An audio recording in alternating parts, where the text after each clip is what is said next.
Hi, I'm Ken Bikoff along with Mike Pegram, and Indiana will take on Michigan at Assembly Hall tomorrow at 1 p.m. Eastern Time. The Wolverines come in a little bit banged up. Indiana's a little bit banged up, but Mike, Tom Crean said during his press conference today that Michigan is still Michigan no matter who's on the floor. How much of that do you believe, and how much of that is lip service? Well, they've had a couple young guys step up in the absence of Karis LeVert, who's one of the leading candidates coming into the year for Big Ten Player of the Year, and he's out for the year. Derek Walton, their point guard, is out for probably another week or two. But some young guys, Cam Chapman, Muhammad Abdul-Rahman, let me get that one right, Abdul-Rahman, and some other guys have stepped up. John Beilein's system is proven. I mean, he's been a master over these last couple years, especially in getting some teams that don't have a lot of size, which is something we're familiar with here this year, and still playing at a really high level. And again, he has a team without some size that's played really well, even with these injuries, up until the Iowa game. And it's almost like they kind of crashed. And will they crash another game, or was that just an aberration? And Iowa's really hot that game, as Tom Crean pointed out in his press conference today. And Iowa's obviously a very, very good, big veteran team that could take advantage of Michigan's size. But it's a team that lost some overtime games.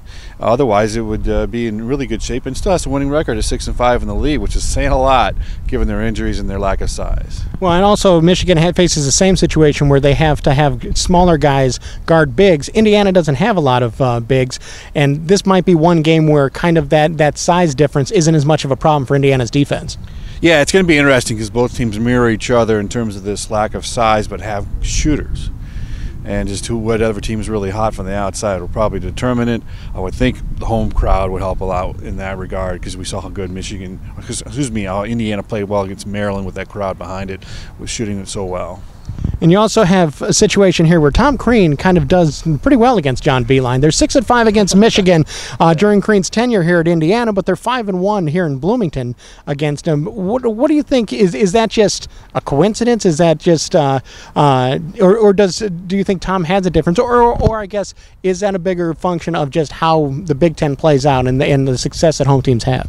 Well, I'm sure there's something behind it. Maybe it's the dribble, dish offense that Indiana employs a little bit easier against the Michigan kind of defense. And it just may be coincidence, just good timing to play a team. And there's been some close wins, and the biggest one, obviously, that won for the Big Ten title up in Ann Arbor a couple years ago. But it is maybe a little bit of system and just a little bit of coincidence, in my opinion. Yeah, and Michigan, for as beat up as Michigan is, Indiana's had some guys that are a little bit beat up. What's the latest on James Blackman and Hunter Perea? Well, as of today, it looks like James Blackman's ready to go. He's not going to be at 100% per Tom Crean this afternoon, but I think the coach has confirmed that he will play. And he had some positive news about Hunter Perea, too. Not that he will play tomorrow, but he's getting close. And I think a couple weeks ago, Coach Crean said mid-February. Here we are, February 8th tomorrow. That's pretty close to mid-February.